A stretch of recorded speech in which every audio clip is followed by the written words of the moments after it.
Welcome to Hard Rock Stadium. We gon' defend. We gon' defend. Homie, this our and we gon' defend. Let me hear you say, his squad. We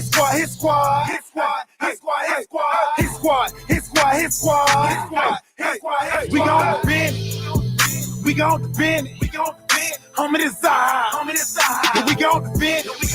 Let me hear you say, his squad. We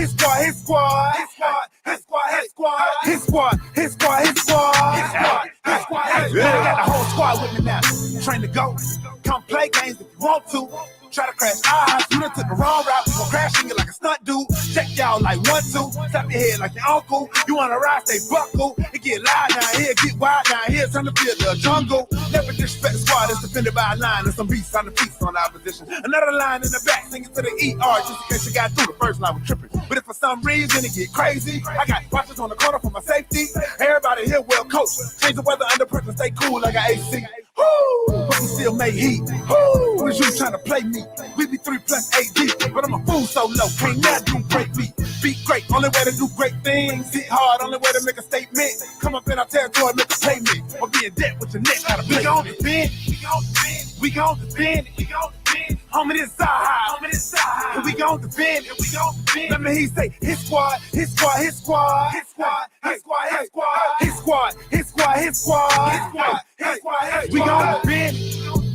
We gon' defend. Homie, this our and we gon' defend. Let me hear you say, his squad.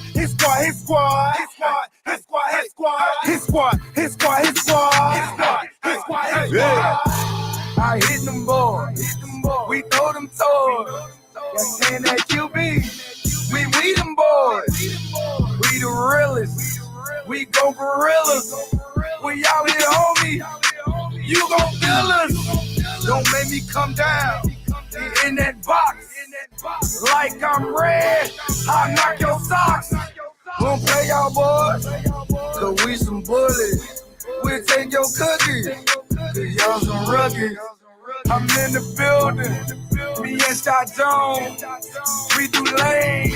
We don't play zone. We play that man. So guard your hand. I see your eyes. You're scared, we man. We gon' defend. Homie, this our and we gon' defend. Let me hear you say, his squad. We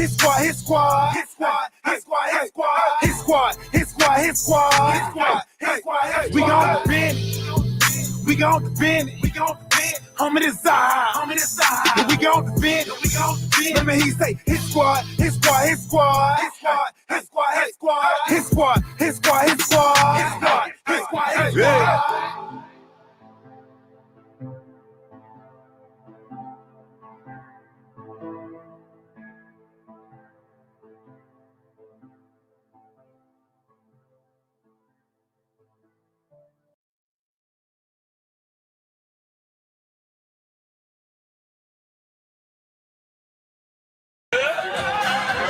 You already know, man. We right here with the legend, man.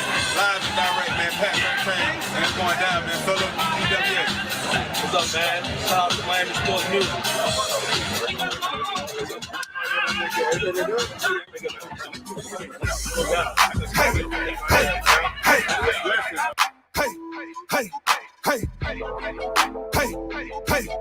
It's the new anthem for the new era.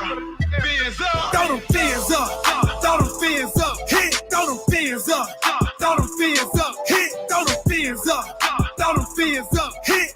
It's the new era and we back up in the mix. Throw them fins up. Throw them fins up. Hit. Throw them fins up. Throw them fins up. Hit. Throw them fins up. Throw them fins up. Hit.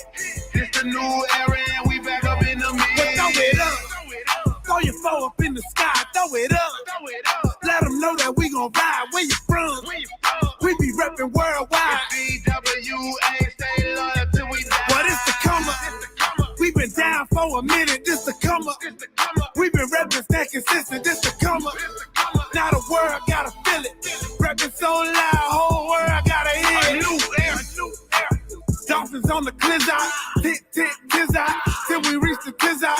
This a never stiz out. Reppin' till we drizz out. So low D, I be rapping with this hip hop. Throw them fins up. Throw them fins up. Hit. Throw them fins fins up. Throw them fins up. Hit. Throw them fins up. Throw them fins up. Hit. It's the new era and we back up in the mix. Throw them fins up. Throw them fins up. Hit. Throw them fins up. Throw them fins up. Hit. Throw them fins up. Throw them fins up. Hit. It's the new era and we back up in the mix.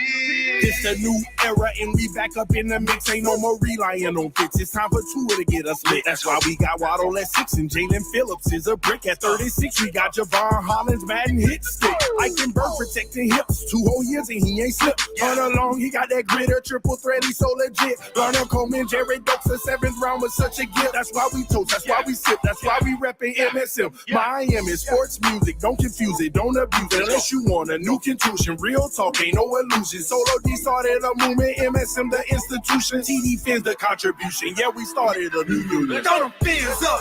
Throw them fins up. Hit. Throw them fins up. Throw them fins up. Hit. Throw them fins up. Throw them fins up. Hit.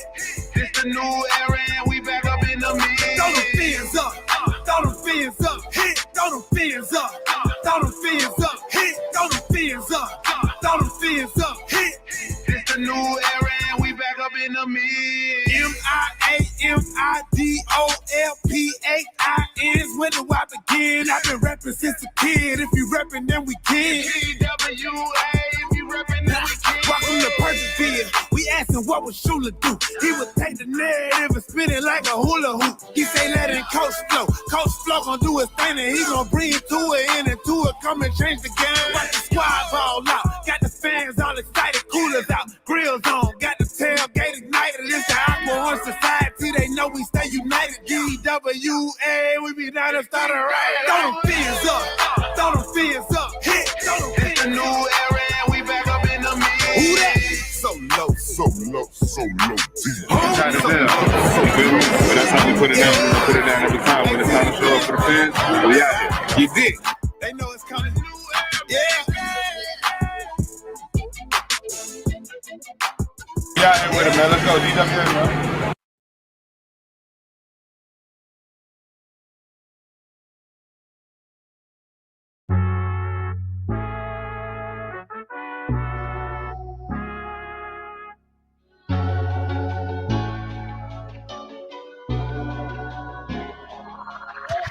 I know the whole city riding. A little early, it's a bit surprising. Business moves, now we enterprising. Switch it up, now we improvising. Go to get in the winter column. Whole squad been trained to go.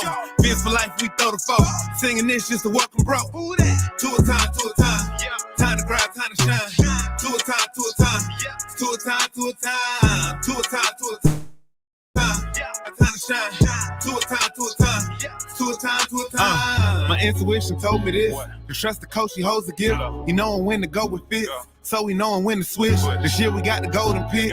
Time to see what that pick about. Bad vibes get sent out. Only fans up in this house. We been waiting, yeah, we been patient. Now it's time to cash out, no discount. Super Bowl, yeah, we en route. I don't know when, but it's close. I don't wanna overhype, but I just know I like it. So excited, league gon' notice now. You should notarize it. They say tour from that rock. Shout out to Samoa and Islands. Time to lay the smack down. You think you Dwayne Johnson? Time to be the people's champ. Hit them with the people's elbows. Stick together like it's Velcro. You think you could stop us? Hell no, all day I dream about sports. I think I need some Chateau custom with some darkest colors. Just to let them know we here. Yeah. I know the whole city riding. A little early, it's a bit surprising. Business moves, now we enterprising. Switch it up, now we improvising. Go to get in the winter column. Whole squad been trained to go.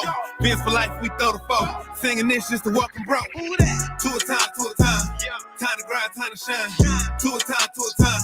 To a time, to a time. To a time, to a time. Time to grind, time to shine. To a time, to a time. To a time, to a time. To a time, to a time. Really hope he the man. Hope we found us a gem. Like the Heat found Bam. Wanna take time to thank Fitz, cause he put on the show. But the young man up, in the whole city low. Time to catch all the blessings. Cash out on the vest. Ball out, don't choke. Fins want all the smoke. Chris Gregg gave hope. Coach flow like spoke.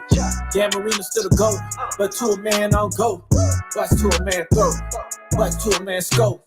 Watch to a man dish shoot that we never ever seen before. Fans up, let it win. Boy, I'm ready for a ring.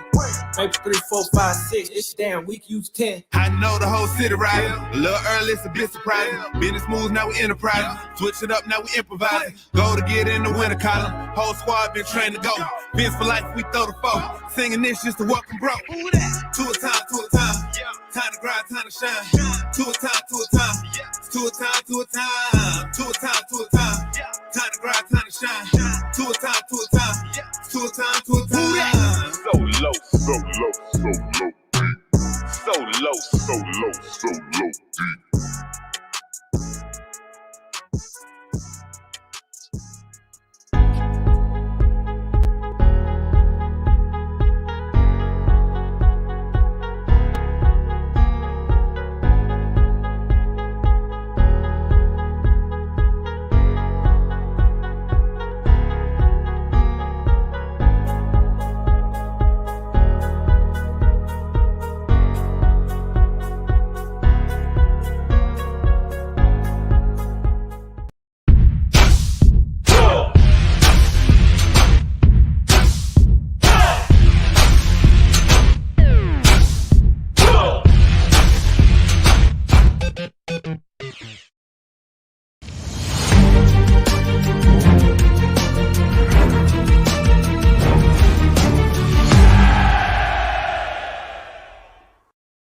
Hey guys, I'm Danny Johnson, CEO at TPP, The Positive Porpoise. I'm Jason Miller from Fins Up SoCal Fan Club. I'm Scott Howell from Atlanta Dolphin Club. Mark Angelo, NorCal Dolphin Club. You're listening to Clock Blockers, Miami fans' #1 morning show. Run it, run it, run it, run it, run it, run it, run it, run it, run it, run it, run it, run it, run it. What is up, ladies and gentlemen? It is your boy, Stephen D. I'm super excited to be hanging out with y'all on this beautiful Thursday, September 9th. How's everybody doing this morning? What is up? What is going on? Super excited to be here with y'all today. I hope y'all woke up this morning with my man TD. I'm just saying, waking up with TD every morning from 7 a.m. to 8 a.m. And then starting on Monday, you guys are going to be hanging out with the old boy Stephen D at 8 a.m. Come on, guys. Like y'all just getting spoiled. Y'all getting spoiled this year.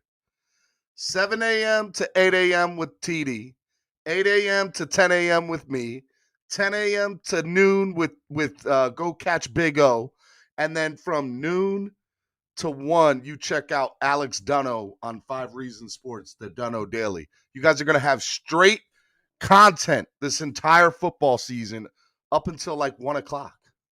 Come on, guys. Y'all can't beat that. Y'all can't beat that. I am super excited to be hanging out with y'all today. Hope y'all are having a good time. If you haven't done so already, please go hit that like button. Go hit it, smack it, tap it, whatever you got to do to it. Make sure you guys do it. Look, I am super excited to be hanging out with y'all. I really want to hang out with y'all today, and we're going to talk some all-time Miami Dolphins, New England Patriots games. We're going to talk some Miami Miracles. We're going to talk Dan Marino. We're going to talk Drew Bledsoe. We're going to talk a lot about the Miami Dolphins-Patriots rivalry over the years and how it's developed and where we stand now with Tua versus Mac and this new age of the rivalry that we have. So that's what we're doing today. Guys, if you haven't done so already, sign up to become a member. Sign up to become a member today. Let's go. Let's go. We got, you know who's a member? You know who's awesome? JD Diesel, Ennis, Trey Burton, Big Dougie B. Who else I got up in here that's a member of the channel? D-Dub. What's up, D-Dub? Stetson. I'm sure Chef Zhu's around here somewhere. Dolphins have the best YouTube community, hands down. No doubt. No doubt about that. And we show each other love. Because in the evening times, you get Reason, you get TD, you get Dougly Do Wrong. And guys, we got some, I don't want to say newcomers, but we got some people that are on the rise in Miami Football Talk. Fins Maniacs have been here forever. Big shout out to Jason Sarney. We have a lot of people. Dolphins talk. Ian, Mike O. Come on, guys. Like the community is real and it's big. And I want to do nothing but support my family, my Finlaws. Oh, yeah, K-Flexin. K-Flexin's part of the family, too. I didn't forget about him. I'm just saying. K-Flexin all day. And K-Flex, too, baby. Guys, it's a lot. It's a lot. We have so many awesome people in the Dolphins community, and all I want to do is see everybody. I think we can all share you guys. There's no competition here, in my opinion. I just want to see everybody succeed. I want to see everybody put out great content. And that's what I'm here for, man. That's what I'm here for. Straight like that. And then we got amazing shows on this. As Mark Angelo points out, we got Hellfins, right? Like let me bring it up. We got Hellfins. Come on now. We got, who else we got? We got Fire and Ice Combat Sports podcast. Come on. Great show. We had the Executioner on this week. If you guys don't know who that is, you should go look him up. Awesome fighter for the last 15 years. And he's the number one. He's the heavyweight champion in the BKFC. We got Allie, the Freak Show. Come on now, look at that. Allie. We're going to have mini-sodes for her. We're going to try something new with her. It's called mini-sodes.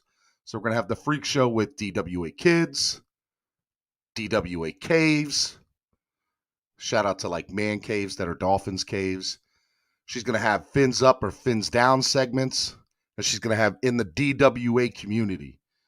So be on the lookout for that here real soon. That's going to be starting here right a little bit after the beginning of football season. The first couple of mini-sodes will be coming out. So be on the lookout for that. That's going to be a lot of fun. And then look, guys, we're always looking for content. So if you guys have new content, or you're content creators, or you have a podcast and you're interested in having a podcast on our network, see the email at the bottom, vpmiamisportsmusic@gmail.com. Please hit me up. Please hit me up. Let's go. vpmiamisportsmusic@gmail.com. Definitely want to make it happen. Want to make y'all a part of this beautiful thing. And by the way, guys, every Friday morning now at 9 a.m., you're going to get the new Solo D track of the week. That's right. The new Solo D track of the week. It's going to be awesome.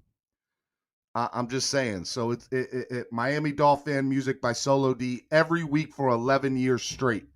9 a.m. every Friday morning. I will be debuting the new music right here on the show.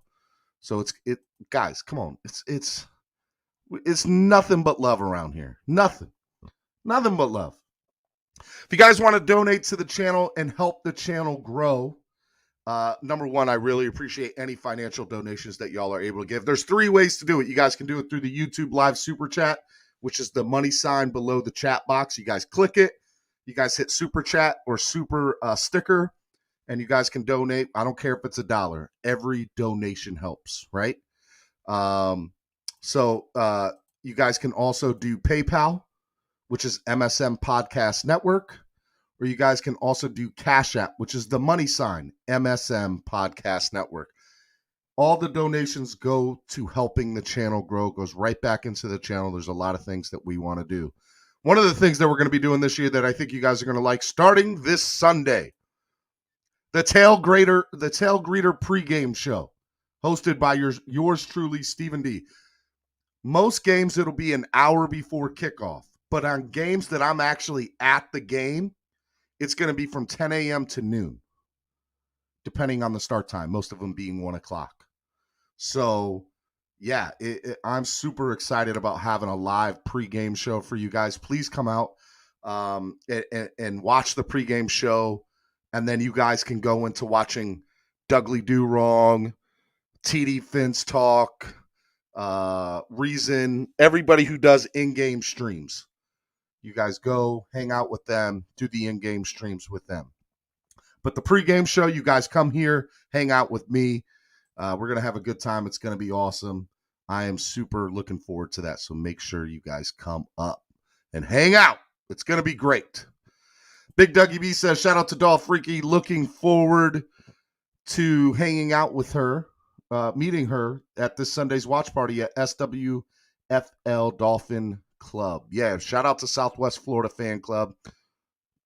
Amazing people there. Love them to death. Also, guys, want to remind you, follow me on social media at Stephen D. SKPL. SKPL stands for Spread Kindness, Positivity, and Love. All right, because I love you guys. Y'all are the best, and I'm all about that. Guys, this year, 305sports.net. For all the latest sports news in South Florida from high school to the pros, the 305 Sports team has the best news around. So make sure you guys go follow 305 Sports on social media. That's 2 S's at the end. The biggest reason why, our media director here at Miami Sports Music, Jamie Bahamas.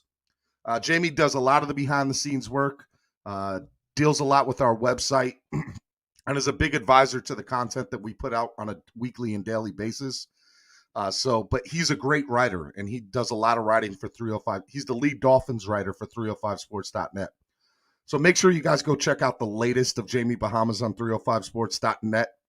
And also make sure you download his podcast, Talking About Them Dolphins with Jamie Bahamas, on all platforms for podcasts. Make sure you download it today and go follow Jamie at the Jamie Bahamas.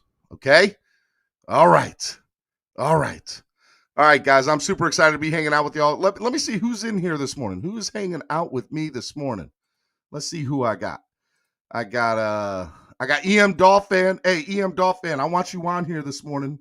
I'm just saying, hang out with me. We're going to have a good time. I got the Godfather in here. Look, you come to me on the day of my daughter's wedding.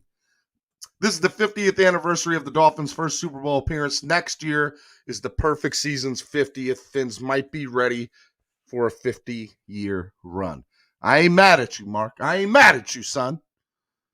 JD Diesel says 21-13 Miami over New England game of the week. I do think it's going to be the game of the week. Andres, what's up? Rashad, what is up?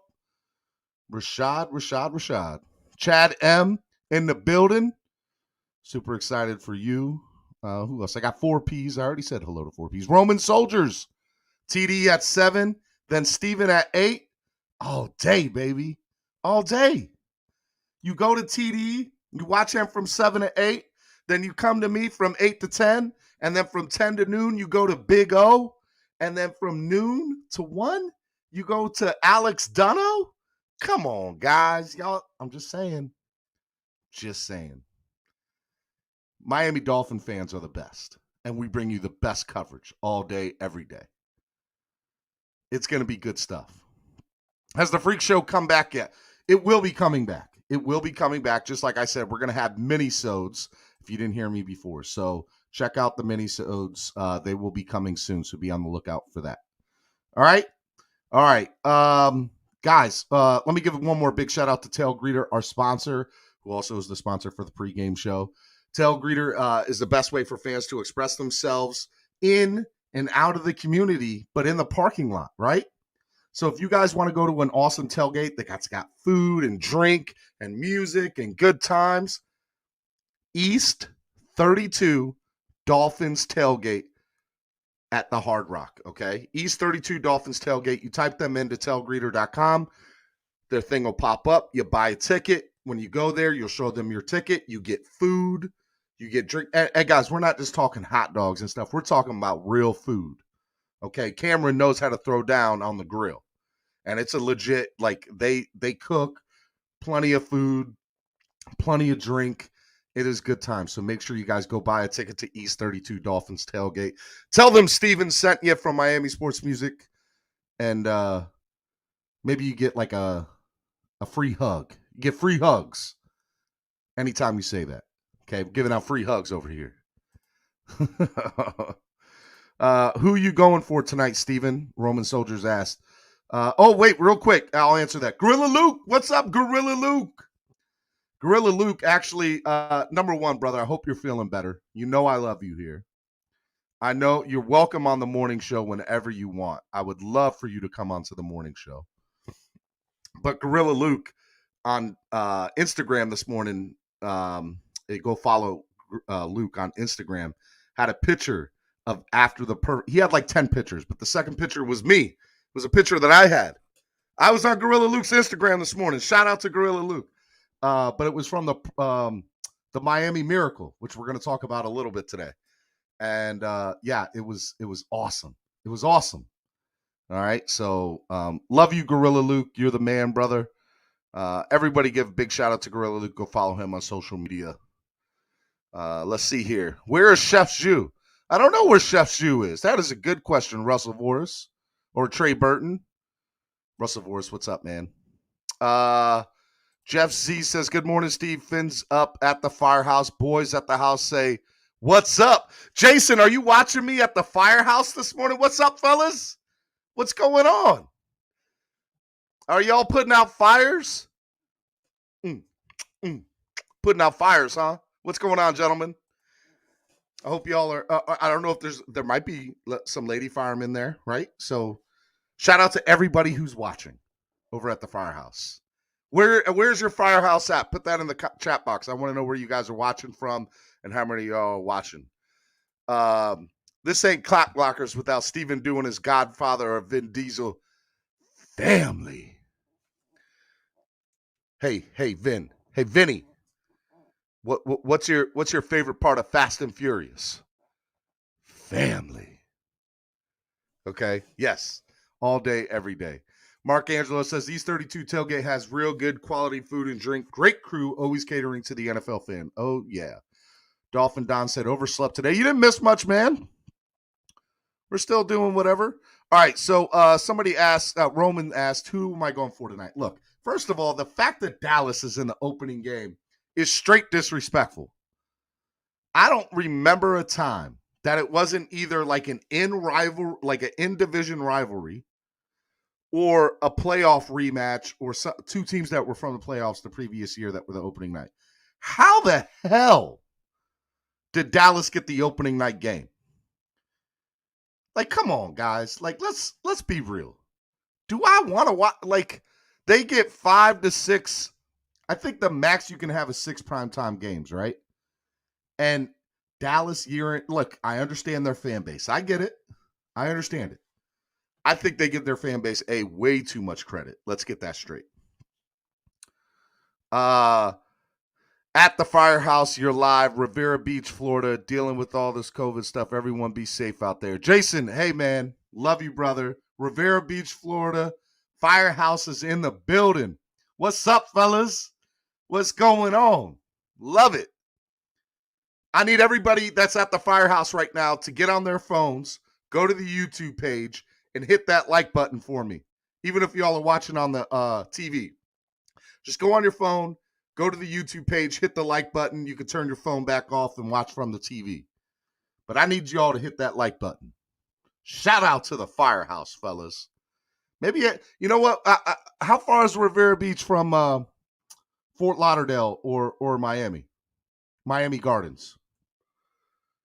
I'm still not, you know, my map of South Florida, I know it's down there. But yeah, how far away is it? Because if it's not that far, maybe I'll come do a live show at the firehouse one morning during Dolphin Fan Club weekend. I'm gonna be there the whole week, and maybe I'll do a live morning show from the firehouse if it's not too far away. It's about an hour away. Maybe. Jason, hit me up on Twitter or Instagram at StephenDSKPL. And maybe we can set that up, man. I would love to do a live show from the firehouse, man. That would be dope. I'm just saying. Yeah, let's see if we can make that happen. I don't know if you guys are interested, but I'm more than interested. And then maybe we can get some video of me going down the fireman's pole, my big old butt. It'll be funny. I don't know if it'll be good content, but it'll be funny as hell. But yeah, I would love to do that. Let's go. Yeah, man. I don't understand how Dallas has the opening game. It's so crazy to me. So here's the reality. Look, do I hate Tampa? No, I don't hate Tampa. I've always had a disdain for Dallas. I honestly don't know who I'm rooting for tonight, and it's probably won't be until I get to watching the game where I'm like, if I find myself cheering for Tampa or Dallas, that'll be fine. What I really want to see is a good game. I don't want to see a blowout, which I think is going to be the case, by the way. I think Tampa's going to blow out Dallas. But I want to see a good game. So, yeah. I'm just saying. Go do that.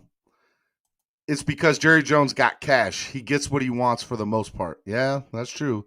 Stephen D., how are you from Asheville, North Carolina? Shout out to North Carolina, my home state, in the building. Well, I was born there. I was born there and raised there for the most part. Agreed. Gonna get crushed tonight. Yeah, no doubt. No doubt. Ratings. It don't matter, 4Ps. All the Dallas fans are going to turn the game off at halftime because Tampa Bay's going to kill them tonight. I'm straight rooting for Dallas because I don't want Tampa to go undefeated. They're not. They're going to lose to us. Don't even worry about that, Dolphin Don. Don't even worry. We got them. Yeah, man. Guys, y'all are in the chat box this morning. I like it. I like it. George A. said, looking forward to the Pac Stadium next week in Miami.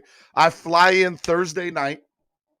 I will be doing a live morning show from Dirty Sports. Dirty Sportswear. I'll be doing the Friday show from there. Solo D will be with me. Cameron will be with me. It'll be a good morning show from that. And then that weekend, we'll be doing a live pregame show from 10 a.m. to noon Eastern Standard Time. Live from the stadium, live from East 32. So that, I mean, guys, you guys are about to be in. Y'all are, I'm just saying, there's no other fan base that is spoiled with the content that you guys are about to get than the Dolphins fan base. I'm just saying. Andravia says Dolphins win by at least 2 touchdowns. Easy money. Easy bucks are up and down my fantasy roster. I'm just ready for Brady to go. Yeah, aren't we all? I'm surprised NFL didn't put Tampa versus New England week 1. Again, I don't know why. I mean, look, the reality is I get it. It's ratings. 4Ps is right. But what happens when Tampa's up 28-0 in the second quarter? Because that's what's going to be the case. All the Dallas fans are going to turn off the game. Straight like that. I don't understand it, man. Don't understand it. But you know what? Football is here. It's back. The games count starting tonight. And I don't know about y'all, but I'm ready. It's going to be good. I'm going to have my computer on. Maybe I might go live for a little bit while the game's going on. I'm not sure about that yet. I got a lot of work to do. Steven, this isn't for you. Fins win by 8 and take the under. Thank you, Mark. Thank you. I appreciate that. Brady always plays like garbage in the beginning of the season. Cowgirls trash, Andre said. I love it. All right, man. Hey, let's talk about what the show. Again, I don't want to have clickbait on my show.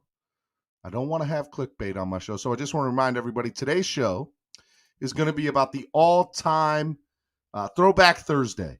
All-time versus the Patriots. So last night, this morning, I went and did some digging. And I went to, footballdb.com. Footballdb.com. It's called the Football Database, right? And in the Football Database, it pretty much states that Dolphins lead the series 57 games to 54 games all time. No ties. And believe it or not, 1, 2, 3, 4, 5, 6, 7. Since 2010. So we're talking 11 years. 1, 2, 3, 4, 5, 6, 7. 7 wins against the New England Patriots in 11 years. Remember, we play them twice a year. And we've only won 7 times in 11 years. So, obviously, our luck has not been good. And it doesn't look good even going before that. So, I mean, 7, 8, 9, 10, 11, 12. Since 2002, we've only won 12 times against the Patriots. But let me tell you, some of those wins have been really good. Some of those wins have been amazing. 2004, we beat them 29-28. They've been some close games, too. Let's go back to that 2004 game. That 2004 game, December 20th, 2004, Pro Player Stadium. Was that the night we wore orange jerseys? We might have won orange jerseys in that one, right? Yeah, so 2004, Pro Player Stadium, sellout crowd, and the Dolphins scored two touchdowns, it looks like, in the fourth quarter. Sammy Morris, 1-yard touchdown run. Darius Thompson, touchdown pass from A.J. Feely was our quarterback then. A.J. Feely. Man, y'all bringing up some names. New England had 24 first downs. Miami had 18 first downs. 52 yards rushing for the Dolphins that game.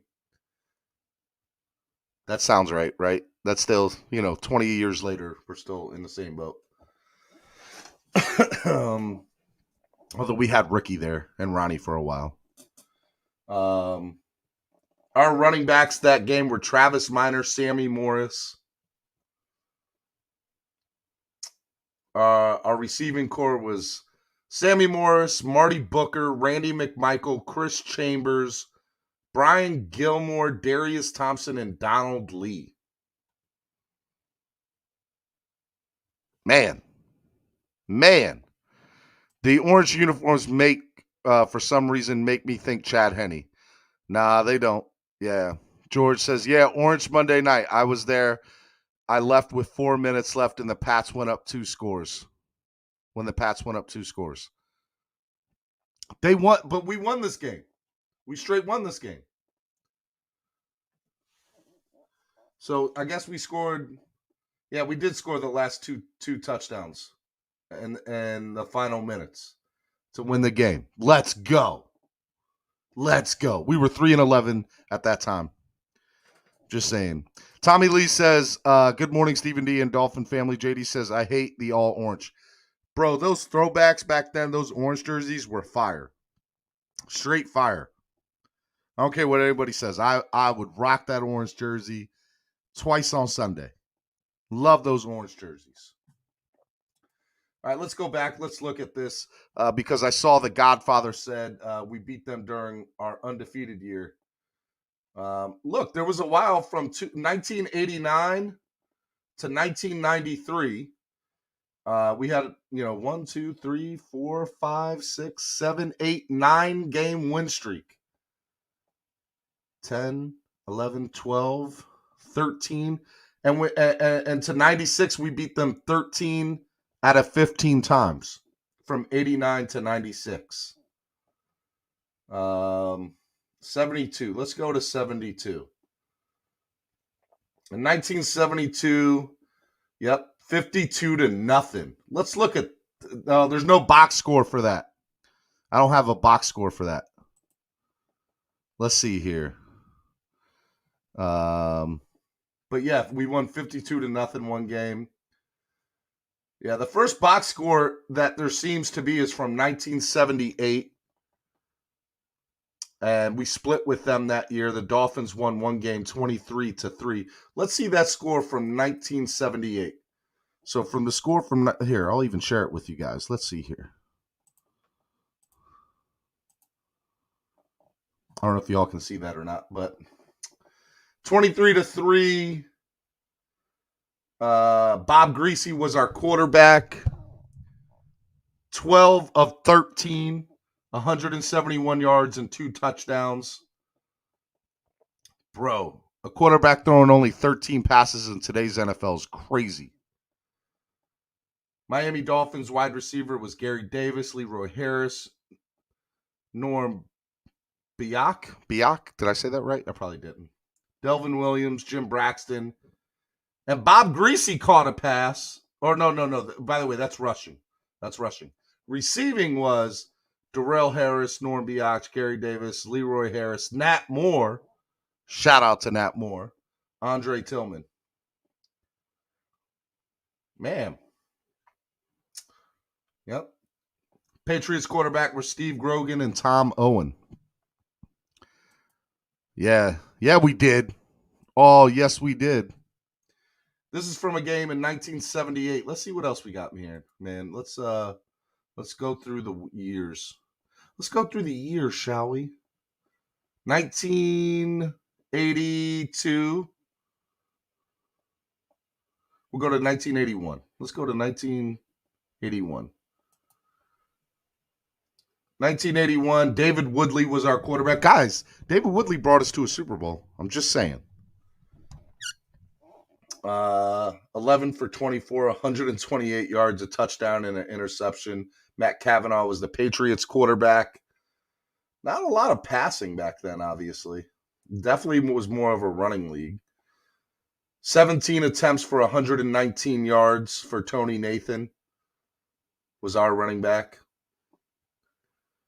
David Woodley had 9 attempts for 41 yards and a touchdown. Jimmy Caffello, Nat Moore, Tony Nathan, Eddie Hill, Tommy Vigorito. When was the last time we beat the Patriots twice in 1 year, Steven? Let's see, shall we? All right, I will go to the top. Nope, that's 2013 and 2014. 2000. 2000 was the last time we beat them twice in 1 year. We beat them 27-24 and 10-3. So the 27-24 game, our quarterback was Jay Fielder, Damon Heward, and their quarterback was Drew Bledsoe and Michael Bishop. Lamar Smith was our running back, 20 attempts for 26 yards. Hey, we didn't have an offensive line then either, it looks like. Our receiving was Aronde Gaskin, O.J. McDuffie, Jed Weaver, Tony Martin, Dion Dyer, Hunter Goodwin, Lamar Smith, Jeff Ogden, J.J. Johnson. Bro, we Aronde Gaskin was my boy. I don't care what anybody says. Shout out to Aronde Gaskin. Love him. Love him. You guys can ask any questions. I'll try to answer it about the all-time leading here. Drew Bledsoe, though, had 18 for 34, 312 yards. And Jay Fielder, 30 of 45 attempts for 264 yards. But Drew Bledsoe, along with his 2 touchdowns, had 2 interceptions.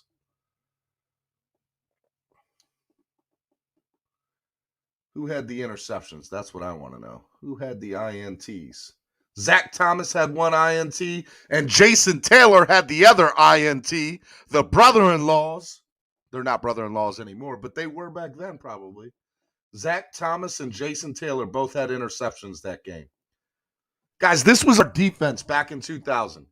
Derek Rogers, Brock Marion, Zach Thomas, Tim Bowens, Brian Walker, Trent Gamble, Daryl Gardner, Kenny Mixon, Lorenzo Bramell, Patrick Surtain, Twan Russell, Jermaine Haley, Jerry Wilson, Robert Jones, Larry Izzo, Arturo Freeman, Jason Taylor.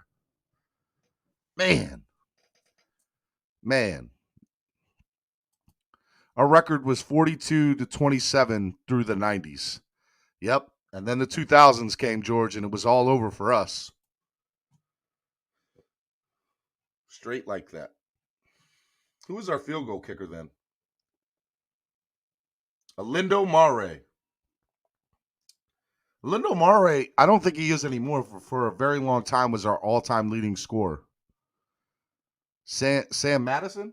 I didn't see Sammy up there, actually, in this game. Maybe he was hurt. Or didn't have any plays. Let's see here. The other game was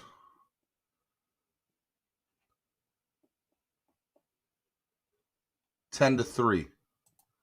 And that was earlier in the year. Drew Bledsoe, 16 of 33, no touchdowns and interception. Jay Fielder, 12 of 24 for 153 yards, 1 touchdown, 2 interceptions. Dolphins had Lamar Smith, 20 attempts on 42 rushing. This is a bad game. 10-3. Quarterback threw 2 interceptions. Drew Bledsoe threw no touchdowns. Our running back had 20 attempts for only 42 yards. Their running back had 21 attempts for 46 yards. Sloppy game. Sloppy game if there ever was one. Just saying. Rondé Gaskin was our leading receiver for that game, 4 receptions for 60 yards. The only person who had a touchdown that game was Bert Emanuel. Thurman Thomas was playing for us that year. Thurman Thomas had 4 attempts on 37 yards. Lamar Smith had 20 attempts for 42 yards. Maybe we should have gave the ball to Thurman Thomas a little bit more. Just saying.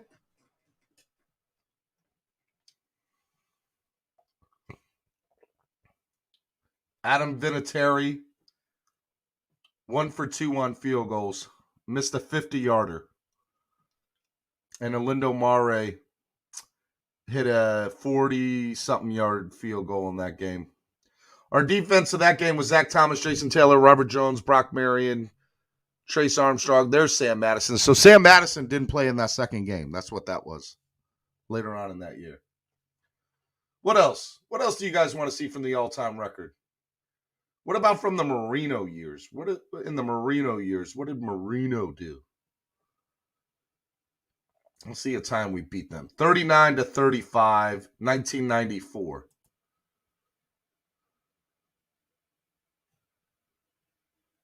Dan Marino, 23 of 42, 473 passing yards.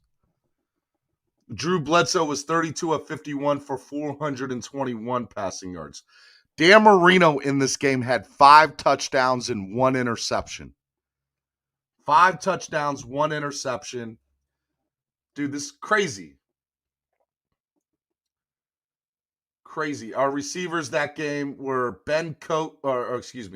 Terry Kirby, Irving Fryar. Irving Fryar had 211 receiving yards this game on 5 catches and 3 touchdowns. Who remembers this game?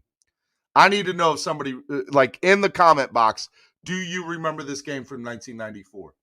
Because this sounds like one of those games that people had to have talked about for a long time. September 4th, 1994. That was Marino's first game after the Achilles, George A. said. Show his stat from one of his games.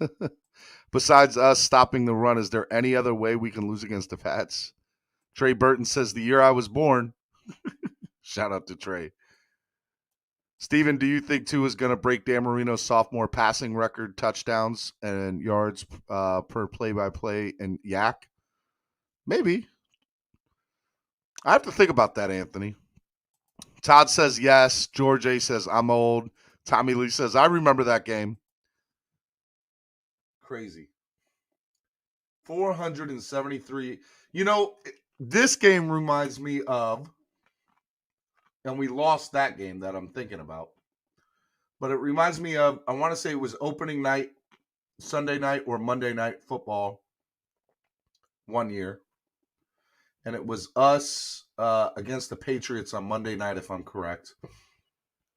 And the score was like something outrageous. It was it 38? Was this it?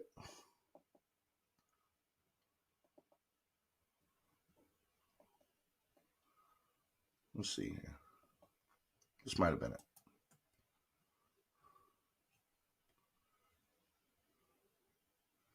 Yeah.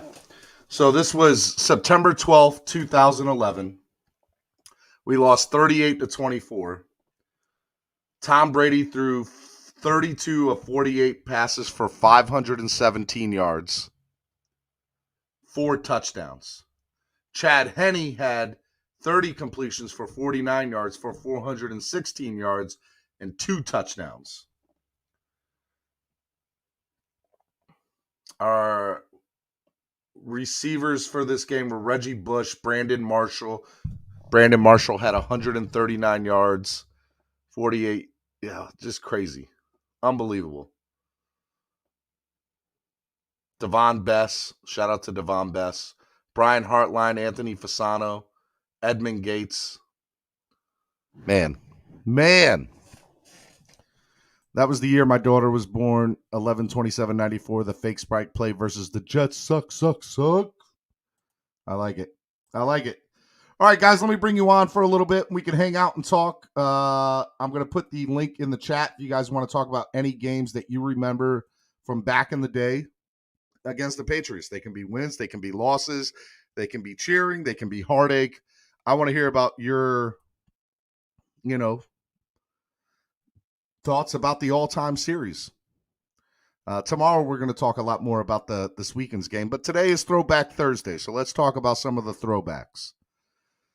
George A. says, I believe that game was Welker caught a 99-yard pass down the sidelines. It wasn't this game. What's up, Todd?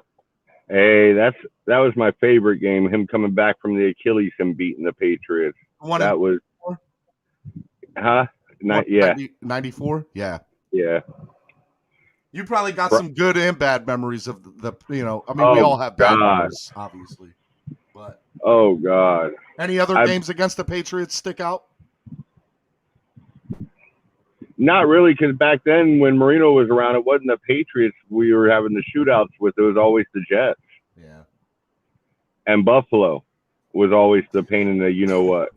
I tell people all the time, it's funny because for the last 22, 23 years, the Patriots have been the pinnacle of what, excellence is. But before that, for the 30 years prior, they sucked. They were like the worst team in the league on a year-in, year-out basis. Yeah, God, I can't even remember the name of the quarterback they took in the same draft as Marino. I do. It was... His son's playing now. Why can't I think of his name? Guys, help me out in the chat. Starts with a D, right? Or a K. Is it Ken Dorsey? No. Dorsey was at Miami years later. I can't think it. His son was playing college ball at Georgia not too long ago. Tony Eason. Eason. Shout out to D-Dub and Dolphin Don. Yeah, those guys. All right, let me bring in Ennis. What's up, Ennis? What's going on, guys? Good morning. Good morning to you, man. How are you? I'm great. Season starts today. Any games stick out in your mind from the past? The one Ricky Williams wore the orange jersey. I think that was that 2004 game. Let me see here. 2004. I can go back further than that. The one where Dan Marino was faking like he spiked it. Well, that's the Jets. They played against the Jets then. I'm talking about y'all talking about Patriots? Dolphins. Yep. Yep. Yeah, I don't know what game that was. The Ricky orange jersey game. I don't know if he played the Patriots. Patriots. I don't know. I like him. I go too far back to when we used to kick their butt every year. Well, in 2008 in Foxborough, we won. And I believe this is the Wildcat game. Yeah, I know. I thought we played them. I wasn't sure. Yep. I'll be honest, that game had me laughing. I was working for the Ravens. I was actually working for the Cleveland Browns that day in Baltimore as their spotter for their radio broadcast. And for some reason, their game started at 4 and not 1. I guess it was because they were playing Cleveland, right? And the Dolphins game was at 1 o'clock in Gillette. And the Ravens-Browns game started at 4. So I had to be at the stadium about 2.5 hours before the game in Baltimore. And they have the press area has like an eating area at M&T Bank Stadium. And I'm up there and I'm eating I'm eating lunch, no lie, with Ozzie Newsome because he was friends with the Browns announcers and the two Browns announcers, and we're eating lunch. We're eating crab cakes. And I have a Dolphins hat on. They see me with a Dolphins hat because I was rocking my Dolphins working for the Cleveland Browns at the stadium that day, no lie. And we're watching the game, and Ozzie Newsome is laughing, like straight laughing that the Dolphins are like, he's like, I can't believe they pulled out the college game on them, and they can't beat it. And funny enough, obviously the Ravens had our number that year, so Ozzie Newsome must have knew something that the other teams didn't know. But yeah, man, I always found that funny. That was a great game. The Ravens have always had our number, and that's irritating as hell, all the way back to losing in the playoffs to them. Yep, and that was that year, 2008. Yeah. 2008. Ozzie was one of the best GMs I've seen in a long time. I would say top 5 GM all time. Top 5. He was amazing. His first 2 draft picks were Jonathan Ogden and Ray Lewis. Yep, and then he followed it up with Ed Reed. I know. Unbelievable. Unbelievable. Douglas, what's up, Doug? What's up, Big Dougie B? Hey, good morning. Good morning. Hey, any I got some of the older crew, the seasoned vets on this morning. Any old school games you remember against the Patriots that stick out to you? I mean, with the Patriots, there's a lot of games that stand out. Many of them were not good. The one that stands out a lot. The one that stands out a lot, though, that was a win for the Dolphins, of course, was the Marino comeback game after his Achilles when they defeated the game in '94 that I already talked about. Yeah. Yeah. 5 touchdowns, 1 interception. That's crazy. I mean, and he barely had a leg to stand on that because his Achilles, his foot was so thin from his Achilles.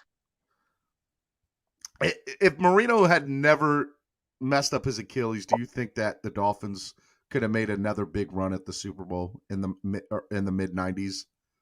Yeah, the season that he tore his Achilles, when they defeated Dallas in that Thanksgiving Day game when they had botched the field goal, and Nate Newton or whoever it was, Leon Lett touched it and gave the Dolphins a second chance.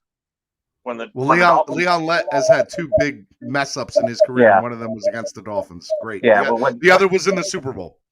Yeah, when they won that game, the Dolphins had the best record in the NFL.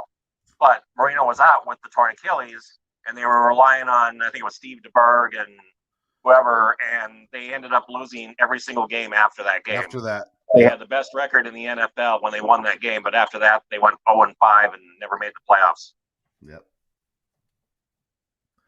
Boy, that's sad. That's just that's bad luck if there's ever been bad luck. And the week before that Dallas game was the game where Shula broke the record for the most wins. So they come off 2 big wins. Yeah. Shula's win, that crazy Thanksgiving game. And then you have, in the snow, and then you have 5 straight losses. Hey, you can't forget the snowplow game too. I haven't. Now that game, Patriots in Foxborough, right? Or it was in Foxborough. Yes, during the playoffs. So what they were doing was using the snowplow to do the 10-yard line, 20-yard line, 30-yard line. They didn't use it for any of that. And on that field goal kick, you saw him literally go out of his way so that he could give a spot for the kicker on that game. I don't remember that, but obviously I've seen millions of videos. That was in the playoffs too. Unbelievable. Patriots have been cheating even before Belichick got there. Unbelievable. What was crazy about that? They was clearing it only when the Patriots had the ball. They would never clear the lines when it was our time for the offense to get the ball. Typical cheaters. What's up, Rashad? How's it going, brother? It's all good. Good morning, everybody. Good morning, man. Any old school New England Patriot Dolphin games stick out to you in your mind? One in particular I remember was when Jason Taylor sacked Tom Brady, but it was to win the game. It was the end of the game. This was before the play was called blown dead, but he was holding Tom Brady, and he picked him up because Tom Brady wouldn't go down. So he picked him up and dropped him. And we got an unnecessary roughness. They got in field goal range and won the game. I can't remember what year it was, though. And they won the game? And they won it was literally like a fourth down sack. I think it was they hit a field goal to win it. They kicked the field goal to win it, yeah. Oh man, what game was that? I'm going through. Do you remember what year that might have been? It could have been like 2005 or 6.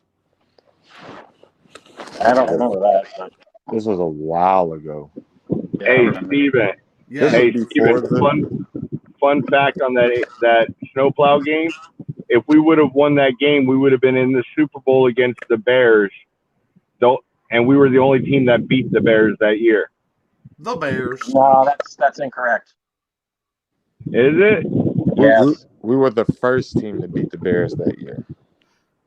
December 29th, 2002. It was the 85 Bears, wasn't it? Yeah, 85 Bears, yeah. But we lost to New England in the AFC Championship game. That was New England's first win in Miami since the 60s. Oh, was it? Yeah. We fumbled the ball away about several times. Gave that game to New England. And then they go in there and get blown out. How beautiful! By the Bears. Yeah, unbelievable. And the last time we were in the AFC Championship game, which I think was '93, right? It was it was against Buffalo, and yeah, we would have probably won that game too, because they went ahead and lost to the Giants that year. Was it the Giants they lost to that year? By the missed kick. Was it Dallas? I don't know. It was one of those two. It might have been Dallas. I don't remember. Hey, exactly. Rashad, the game you're talking about here, if I'm correct, is this game, December 29, 2002. Patriots won 27-24 in overtime on a field goal kick. I can't remember. I was young. I just remembered that's when Tom Brady was 25 of 44 for 221 yards, a touchdown, and an interception. That could be it. It's the only one that looks like it could be. Trey Burton says, "Yeah, that's it." I know. I started hating Brady then and there that day. I was like 11, 12 years old. I'll never forget that. 11, 12 years old is when your hate for Brady started. I love it. Yep. I love it. Hey, don't get me wrong. I hate Brady. But doesn't he seem like a whole different person now that he's out of New England? Here, it's funny you say that because everybody for years said, well, is it Brady or is it Belichick? And I've always said it was Belichick, right? Like Belichick won with Ryan Mallett in. Belichick won with Jacoby Brissett in. It didn't matter who was quarterback. He still won games. Right. But I look back on it now and I'm like, you bring in an NFL MVP like Cam Newton. You can't adapt your playbook to him.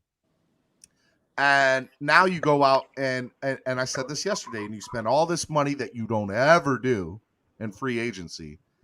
And I mean, you have a rookie quarterback in Mac Jones.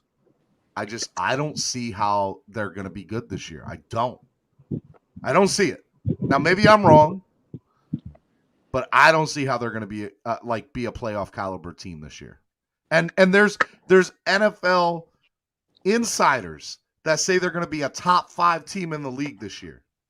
Get the hell out of here. There's no way in the world that happens. I think they're like leaning on Belichick's history of coaching, but I sit there and draw a blank as well. Like I had a fantasy draft yesterday, and I was struggling. Do I want to take the Dolphins defense week 1 versus the Patriots? I would all day. And I was sitting there. All day. They're going to run the ball on us. And I'm sitting there. I was like, well, we kind of know they're going to run the ball, and we would dare them to pass it. And I'm telling you, Matt, again, I'm not a betting man, but I have a feeling the over under for Mac Jones interception is going to be 2, and I would pick the over. Oh, all day. I picked up the Dolphins defense. Trust me, they're sitting there all day. But I mean, to go back to the all time, like, so for me, I was at the Miami Miracle, and for me, that's the greatest game ever. My wife and I are at the game. We're sitting in the deep end with the super fans, and the game. It was a really good, decent back and forth game, right? And then the fourth quarter happened. You saw Brady do what Brady does best. He took over, and it was like shit. I'll put my own money in the swear jar, and it was just. I couldn't believe it was happening again. So I'm actually sitting there dejected.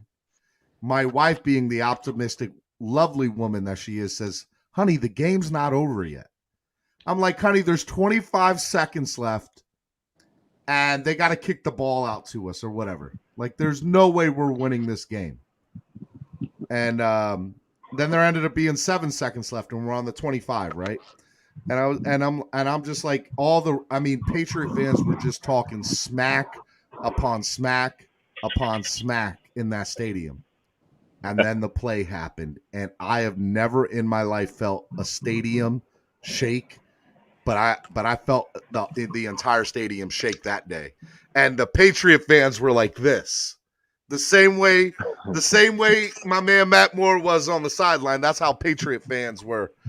And you want to see some super fans talk some trash? Gorilla Luke, Solo D, all the people in the deep end were just like, they had their phones in Patriots fans' faces like, excuse me, what happened? What just happened? Can y'all let me know what happened? And it was great. That was awesome. The day I went to Patriots YouTube just to hear what they were saying about it, laughing at them. Oh my God, I was dying laughing at them. They were trying to come up with every excuse in the book. It is. I mean, the picture's right here. I was a season ticket holder that year, and all season ticket holders got sent a picture of that. Mm. So there's my tickets from the game. What a day. I love that game. Yep. Absolutely love it. And so to me, like, I don't know what a Super Bowl win feels like. I don't know what a playoff win really feels like. But man, I know what it's like to beat Tom Brady and the Patriots.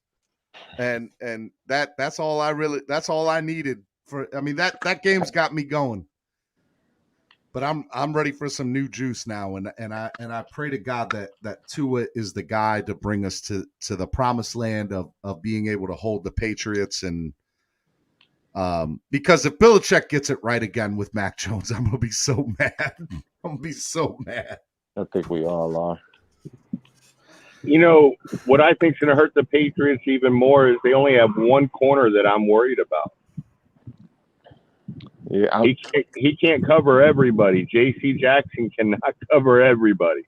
I'm trying to figure out what scheme they're going to use against us because, of course, they're going to have one, but I just hope that it fails and we just put up like 50 points. But I'm so confused of what they think that they're going to do.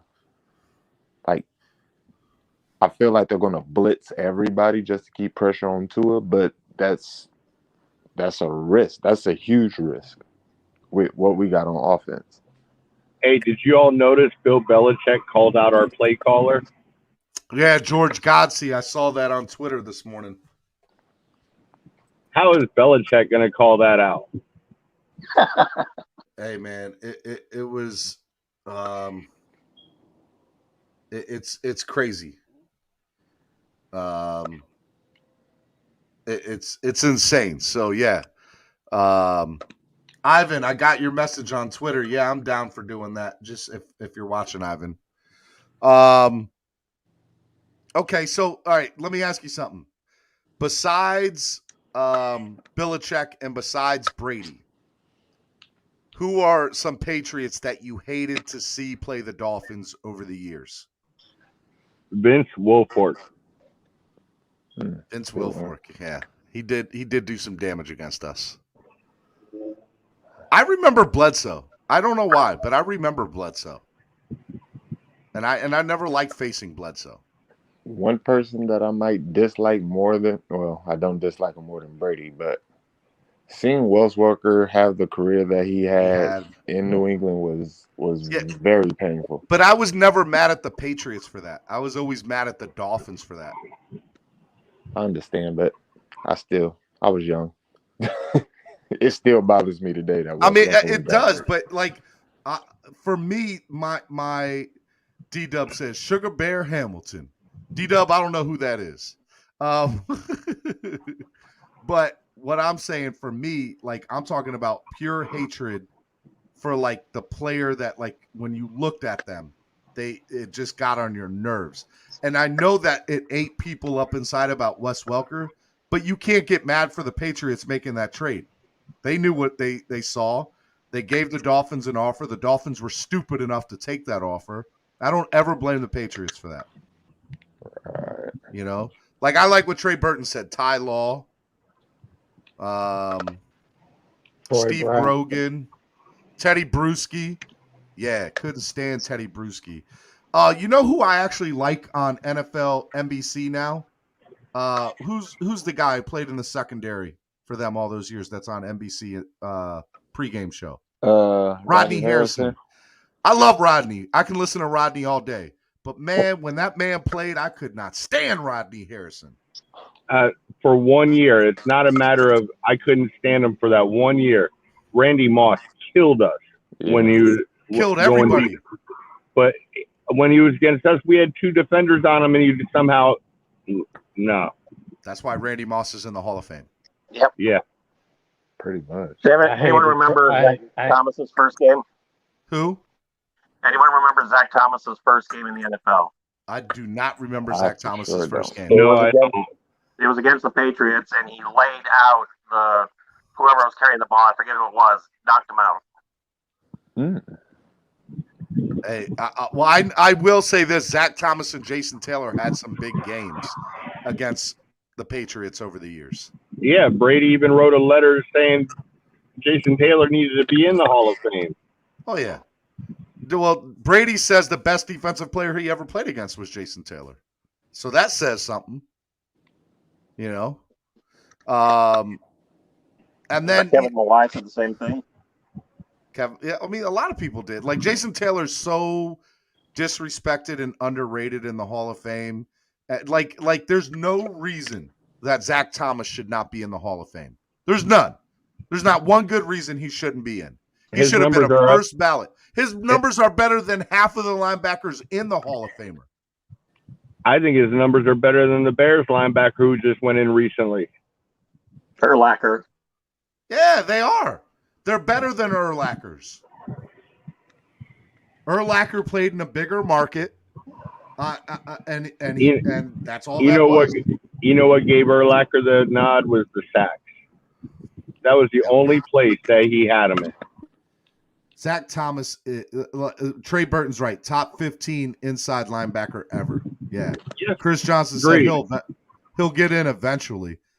He should have been a first ballot. Like his numbers were that good to be a first ballot. But if we're gonna complain, we need to make sure Richmond Webb gets his just due. Oh damn, Skippy! Yeah. Richmond deserves to be in all day too. There's two people. I mean, I guess you could probably say even like I don't know what Ricky's final career statistics were. Were they up there at all time like leading rushers? Does anybody know that for Ricky? All time, no. No. Favorite Dolphin player ever, but because I'll be real with you, but with the exception of maybe Jason Taylor and Zach Thomas, I never saw anybody put their body through as much as Ricky did. Like Ricky sacrificed his entire body. A pure wrecking ball at his finest. Yeah. He's the reason I'm a Dolphins fan. Well, and there are plenty of people that will say that if Ricky was not you know, if we didn't have him as a workhorse, that he was running the ball 20 to 30 times a game, that he might have played another few years. If we Wannstedt ran him to death. Yeah, I mean, like, it was crazy what we did to him. You know, there's no, like, I get, you know, I mean, there's the mental aspect too, but like, I'm sure his body was in pain from some of those games. I played running back, and you got to remember one thing. Even if you're not running the ball, you're blocking somebody, you're doing something, you're taking a hit to your body regardless. Right. Yeah, 100%. Sean Jefferson is the receiver's name that Zach Thomas knocked out on the first play of the game. Thank you. Like Sensabaugh said. Ricky, that's why Ricky needed that cannabis to heal. It's the rings, guys. It's the rings. Yeah, well, Ricky is a Hall of Famer. Sadly, the pot thing will hurt him. At some point, he should get in, though. I like to think Ricky's a Hall of Famer, but I don't know if the numbers back him up. And I don't know the numbers. But I think sacrificing the body the way he did and what he did, I 100%, and the heart that he has, I think he is a Hall of Famer. He should definitely be a Hall of Famer. And to be honest with you, why is Mark Clayton not in there? The Marks brothers. If you really want to go back, Clayton was Marino's favorite target over those years. Mark Duper was his deep target, but Clayton was his favorite. And Clayton put up numbers. And a running back led game back then. It was fun to watch Ricky run, but we definitely ran him into the ground, no doubt. Agreed. The unpopular Wacky Weeds, Ricky's downfall. Well, I think the media coverage of that is what hurts him, not that it was. But now let me ask you a question. Now that they've opened it up to where players can smoke, do you think that might change people's opinion on it? I first of all, I am a proponent. I do not do it, but I have family members that do for medical reasons, and I have no problem with it in any way, shape, or form. I don't do it. My girl does because she had a brain aneurysm 2 years ago and has metal clips in her head, and it takes away her headache. Yep. So I look, I think it's great. So I watched All the Smoke with Matt Barnes and my man Steven Jackson. Yep. Love both those guys, by the way. You guys ever want a really good podcast to listen to? They are awesome. Highly recommend you go listen to those guys. But they did a show with one of the guys from that Pacers team back in the day. I don't know if it was Jermaine O'Neal or I forget who it was, but whoever it was one of the guys from the Pacers back in the day. And he owns a medical cannabis company now. And they were talking about it, and he's like, when David Stern, at the end of his career as the NBA commissioner, they went to him and said, you really need to consider the medical aspects of what, medical marijuana can be for these players, right?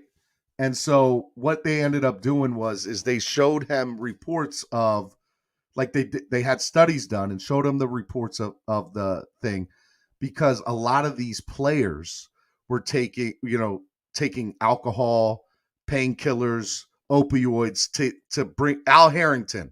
We're bringing their bodies back down. And so look, Brett Favre, one of the greatest quarterbacks of all time, he was addicted to opioids. Imagine if you could take a gummy or something like that for these players to bring their, to help them recover in their bodies. I think it's something that should be instituted. They should, and not only should it be instituted, it should be a big proponent. And there's a lot of money to be made from it. There's a lot of money. They could promote the hell out of it. And yeah, I honestly think they should do it. I think the issue is when Ricky was playing, it wasn't something it was looked at as a negative thing. It was taboo.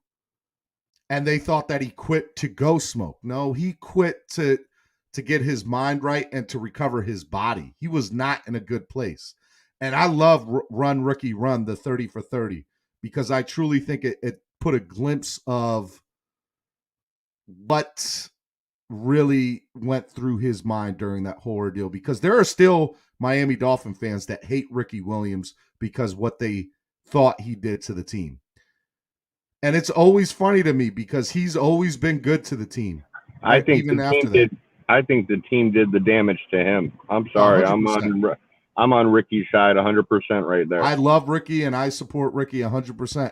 Ricky's always welcome on this show, and I'm hoping I'm trying to have Ricky on this show. I'm working on that just so everybody knows. But if I get Ricky on the show, that's going to be awesome. But any Dolphin fan that hates Ricky for what he put the team through doesn't know football, because it's what the team put him through. Chris Johnson said he came back when he owed money. There is some truth to that. There's not a lie in there. But the reality is he came back because he still also loved the game. And I think the thing you'll find is at the end of that deal, the Dolphins and him had a really good relationship afterwards, because I think there was mutual respect on both sides after that. But before that, it was bad. And I think that's because of probably management changed during that time and stuff like that. But I think it was all took over, and Ricky and him had a great relationship. Yeah, I love Ricky. Big John, what's up, man? You're in here at the end. What's up, bro? Missed you yesterday. What's going on, brother? Missed me yesterday. Really? Wow. Surprised you missed me. How you doing? Oh, you surprised I missed you. Whatever, man. What's going on, man? Nothing much, man. Any thoughts about Ricky, or if you really want to go back into the prior thing, any thoughts about the history between the Dolphins and Patriots? Any games that stick out for you? The only starting with the Dolphins history, the main game that sticks out for me is when Marino came back after he was injured, and he just destroyed him. He literally proved who he was. After tearing his Achilles, and he just came back and said, you know what? Torn Achilles or no torn Achilles, even though he never got it repaired, F you, and he just took him apart. So that was my favorite Dolphin Patriot game that I can think of. Yeah. As far as Ricky goes, man, I think Miami has had I don't know, they just did Ricky wrong, man. That's just me. And it's unfortunate that he played in an era where marijuana was illegal, because now it's literally legal everywhere, and he wouldn't have a single issue. And he probably would have put up. It's funny you bring up that point. I had somebody ask me, do you think the Ricky thing would have went down in today's society? And I say no for two reasons. I say no because weed's looked at differently, obviously, as a public perception. But mental health is also looked at differently in a public perception now, too. Yeah. And I think players like Ron Artest and Ricky would Brandon Marshall. Brandon Marshall, by the way, shout out to another great podcast, I Am Athlete. Shout out to Channing Crowder and those guys. Absolutely amazing podcast. They brought a lot of light into their past. And Brandon Marshall said playing in Miami was the worst time of my life. He was suicidal. He was not in a good place. And teams did not help with that kind of stuff at that moment. Funny you say that. I'm going to give a little quick story. I don't mean to cut you off, Stephen, talking about Brandon Marshall. I have a friend of mine who knows Brandon Marshall.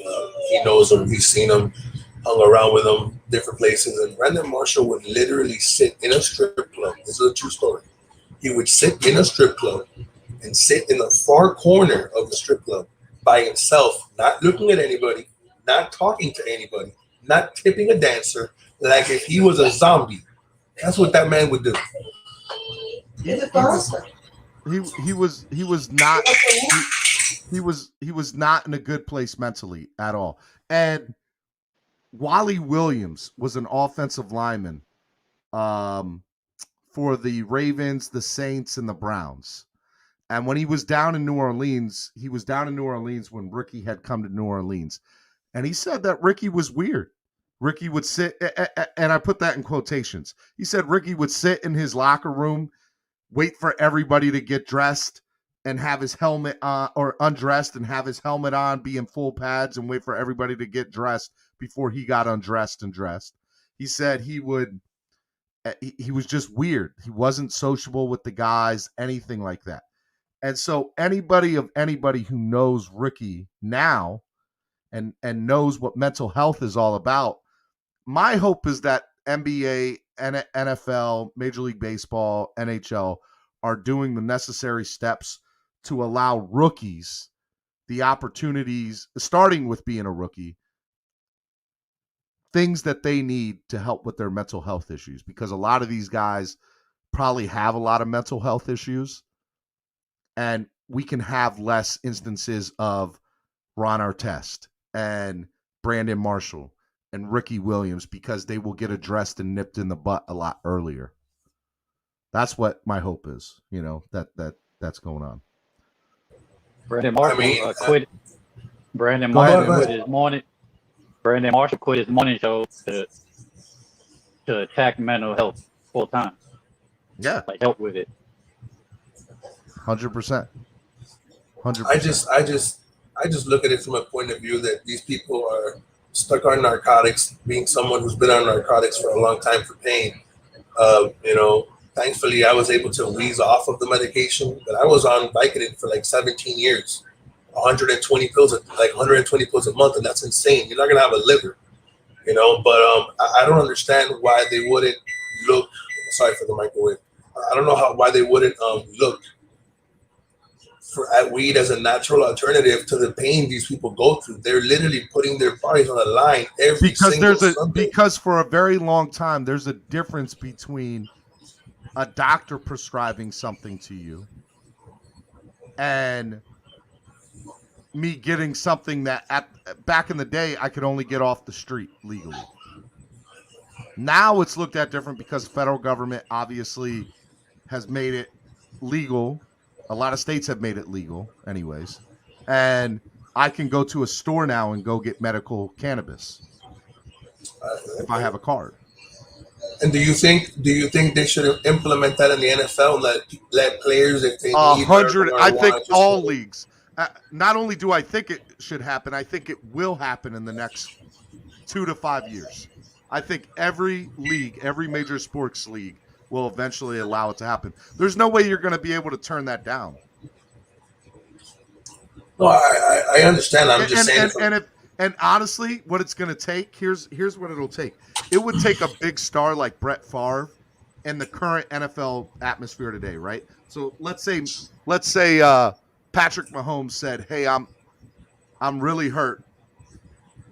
I'm in a lot of pain, but I don't want to take Vicodin. I want to take this." You think the NFL is going to let Patrick Mahomes not play because of a failed weed test? They'll make that crap so legal in the NFL so quick. It's going to take a big star to really be a proponent of it and verbally be a proponent of it.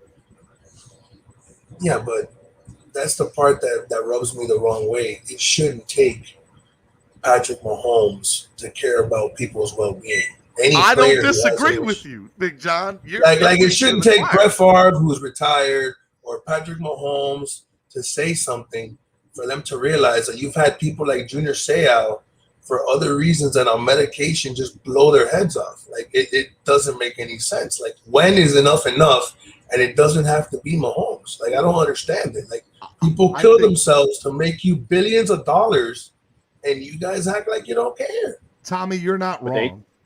They're not going to listen to nobody but the stars, Big John. That's what they were trying to tell you.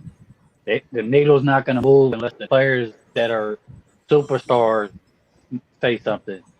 If a regular player says it, they're going to be like, but if it's a star that they know kids and fans is really going to pay attention to, like Brady or somebody, then that's what moves the needle. I get what you're saying, but what people don't get, or I get what you're saying, but what they don't seem to understand is those no-name players, there's a higher percentage of undrafted free agents who make the NFL than first-round picks. So more players that don't get drafted fill out these rosters, especially those guys that play on special teams and just kill each other 3, 4, 5, 6, 7 times a game. Then Patrick Mahomes, who's sitting on the bench, making $500 million, fanning himself with a fan, having women feed him grapes. I understand where you're coming from, but that's where it doesn't make any sense. So Tommy brings up a very good point, right? So here's the other thing too. The NFL, Major League Baseball, NHL, NBA, they're all businesses. So why would I promote something that I cannot make money on? These big corporations, these medical companies, they put money into these professional leagues for the professional leagues to be able to say, hey, use my pills to give to your players to make them feel better. Well, now it's part of the profit of, okay, medical cannabis is such a big thing. Look, Pete Rose is not in the Hall of Fame because of gambling. And gambling is on the NFL ticker now. The over-under, the point spread, bro. Hold on a minute, Steve. Like, let's put it in context. It's different to gamble regularly than to be the manager of a team and gamble on your squad. That was the difference that with Pete Rose. That's like Pat Riley, or that's like Brian Flores gambling on the Dolphins while he's coaching it. It's not the same. I don't view it the same way. I get where you're coming from, but I don't view it the same way. If you would have been caught for gambling, what I am saying is that never would have probably even been looked into if gambling was an acceptable thing 40 years ago, 30 years ago. Okay. So I have a question for you. If that's the case, and I agree with you, then why is he still not in the Hall of Fame? I just wanted your opinion. If that's true, and we all know gambling is legal now, why is he not in the Hall of Fame? I like what D-Dub said earlier, especially for the NFL. I still think there's a lot of old school voters in there. I think there's a lot of voters that still kind of are in the mindset of, you look, if you grade somebody a certain way for 40 years and you put these players to this evaluation the same way, it's tough to kind of change that mindset unless you're willing to adapt, right? And Baseball Hall of Fame voters, they feel like Andravia says, right, they're gatekeepers, right? They feel like they have a duty to protect the legacy. The issue is Baseball Hall of Fame has murderers, rapists, all these people in the Hall of Fame. But I think personally this is how they should do it. You want to let Pete Rose in as a player? Yes, I think you should let him in as a player. As a manager, you don't. He's not going in as a manager. Which, by the way, he was a great manager. Let's just put it that way. I'm not disputing that part. But and if you're asking me what I really think, Shoeless Joe Jackson had the highest batting average of any player in the World Series in 1919, and had and like I want to say had the most hits too. So how is a guy taking a dive on a World Series and he's the best hitter in the World Series? Shoeless Joe should be in the Hall of, he should be there. 100%. And do I think he took the money? Yes. And he says he took the money. But what I'll say is I don't think he took the dive. I don't think he took the dive at all. Let me ask you a question. Off the top of your head, I don't know this. I'm just asking the panel. Maybe somebody does. Has there ever been a boxer to take a dive that is in the Hall of Fame in boxing? I mean, that's normally where you would normally take a dive. I am so sure about that. As a matter of fact, I'll ask Angel about that on the show on Monday night. I'm sure that there's been. Pretty sure somebody took a dive and still made it in the Hall of Fame. That's why I don't understand the double standard. Well, I mean, baseball. So boxing Hall of Fame is not as big as baseball or NFL or NBA Hall of Fame is. That's the reality of it. That's true. They air the Major League Baseball. Yesterday, we all saw Derek Jeter get inducted into the Hall of Fame. You all. I didn't even know. I didn't even know. So it's it's something. Eventually, Darren said we will see weed commercials during the Super Bowl instead of Budweiser. You're not wrong. You're not wrong, bro. What would happen if the NFL partnered with one of these medical marijuana companies? They will. Wouldn't that make it I'm easier? telling you right now. Mark my words. This is what's going to happen. The NFL is going to find a medical cannabis company that they're going to partner up with. They're going to introduce it as a body recovery supplement health initiative. That's how they're going to spin it. They're going to The spin it Ricky as Williams therapy program. yeah. Exactly, Doug. Exactly, Doug. They should put Ricky's face. They should put Ricky's face I'll on be the real. ballot. I think Ricky should lead it. If the NFL's smart, they would get Ricky to lead it. And they'll help him make a lot of money. Can I be in the commercial with him? I just want to be in the commercial. I just want to hold the camera. Stephen D, can you hear me? Yeah, what's up, man? Okay, hey, I gotta leave here in a minute, but before I go, I wanted to share something with all you guys, and I'm not sure if it's gonna work or not. I'm just saying, if it doesn't work, I'm just gonna log off. But I'm on my phone. I have to go out of the screen to pull it up, and if I do that, I can hear you, but I can't see you. Okay. But I've got you up on my big screen on the TV here, so I can see you there. But if you can't hear me or whatever, I'm just gonna log off. Okay, so all right. Just giving you a warning ahead of time. Let me go ahead and see if I can pull it up here. I want to share this with all y'all. All right, can you still hear me? Yep, sure can. All right, because we have the game coming up this weekend against the New England Patriots. All right, I was inspired to write a little poem, if you will, or story. I'm ready, Doug. We got a little Def Jam poetry coming up. I got my fingers ready. Let's go. We got the legend of the Miami Miracle. All right. I'm ready. Here it goes. In the 305, there is a legend that exists. A miracle in Miami, a tale that persists. Another football Sunday, this one in December. What a beautiful day, as many remember. The stadium called Hard Rock, renovated and grand. What a day and a setting for what was at hand. The Dolphins were once led by two men of great stature, the coach Don Shula and Dan Marino, the passer. But on that miracle day, though, no GOAT in place.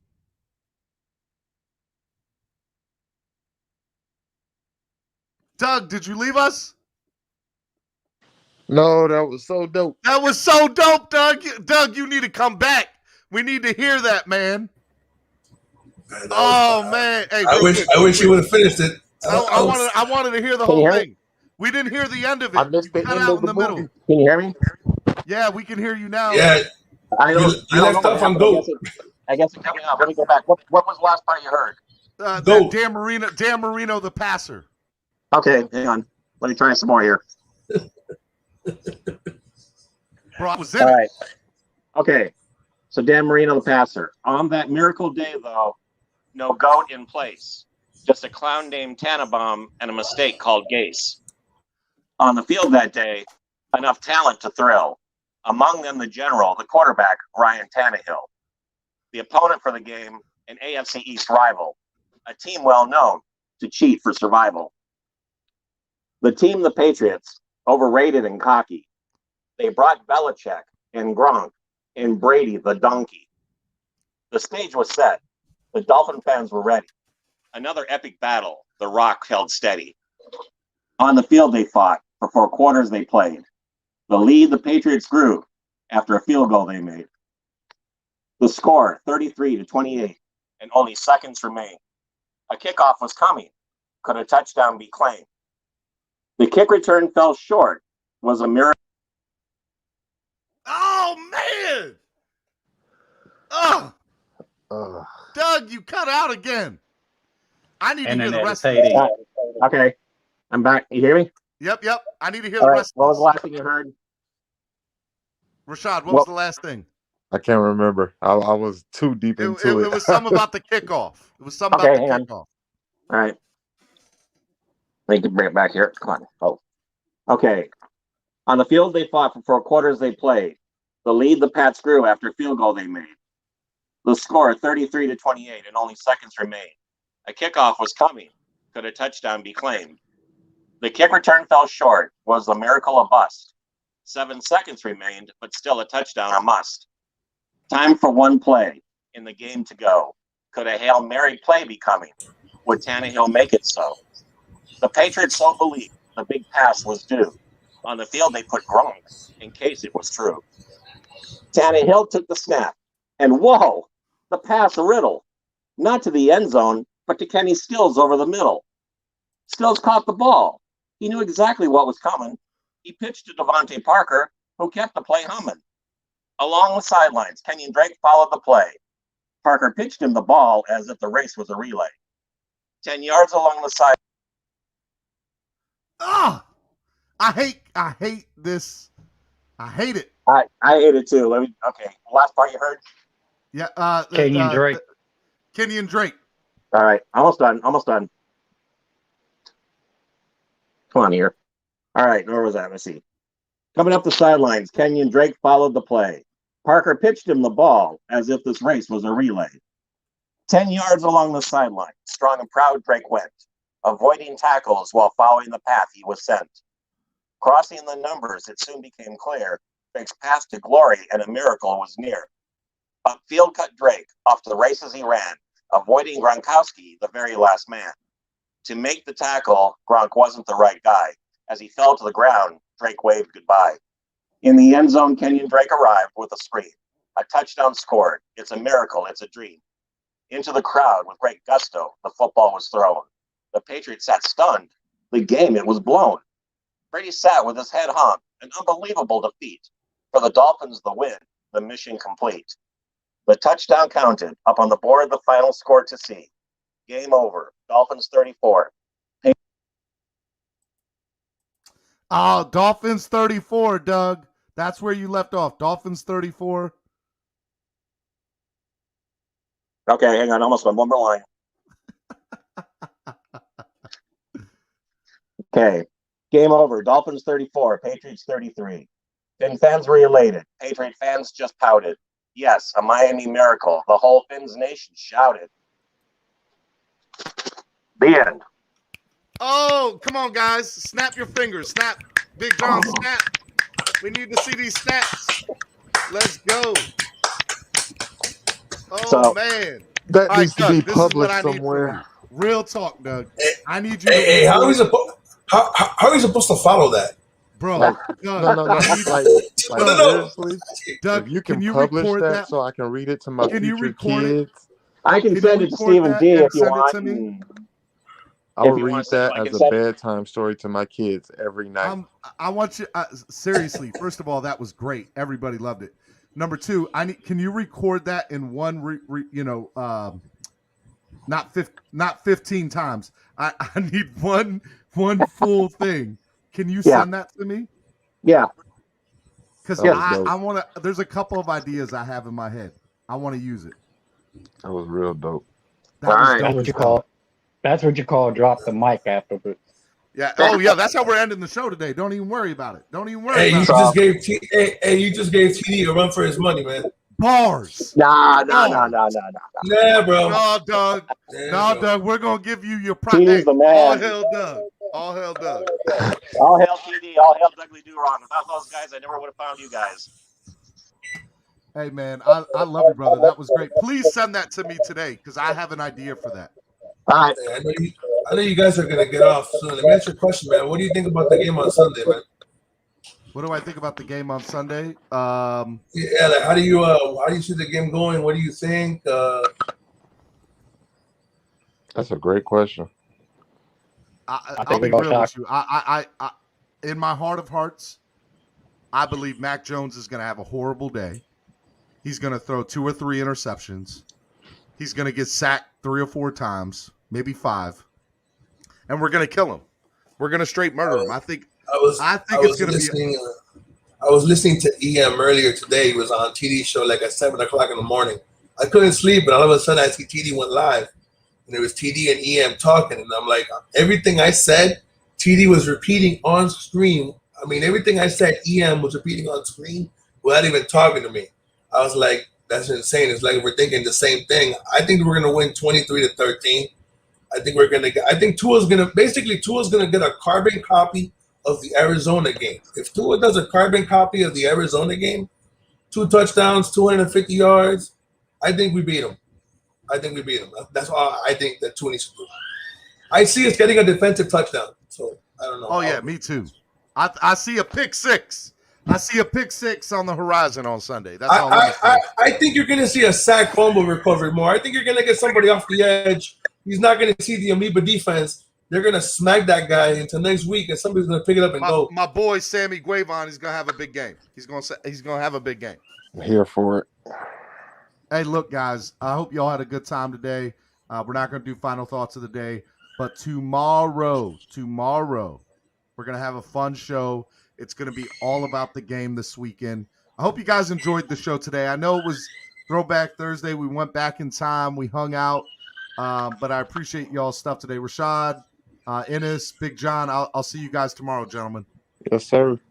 All right, guys, look, I'm glad y'all got to hang out with me today. This has been a great show. Really enjoyed it. Shout out to Big Dougie B, man. That was crazy. Estefan said we found TD's ghostwriter.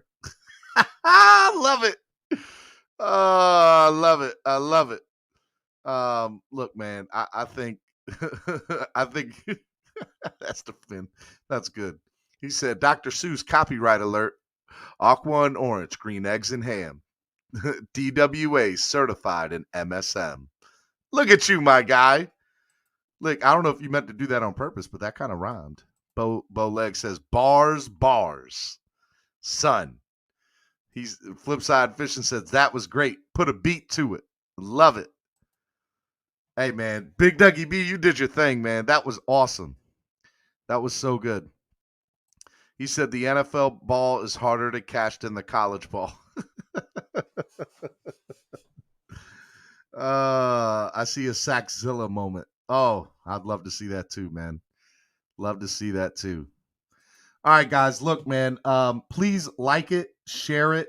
What I'm actually starting to do now is I know I play that music in the beginning very long. It takes about 2 hours, but I cut it off. YouTube allows me to cut that beginning off. So later on today, this afternoon, if you guys could please reshare this in the afternoon, that would be greatly appreciated. Sometime after noon or 1. That would help me out tremendously. I really, want people to be able to see this show, man. I want this show to grow, and I need it with your help. Remember, every morning you get TD Fins Talk on his network from 7 to 8. And then as soon as TD show's over, starting on Monday at 8, I'm going to be live from 8 to 10:15.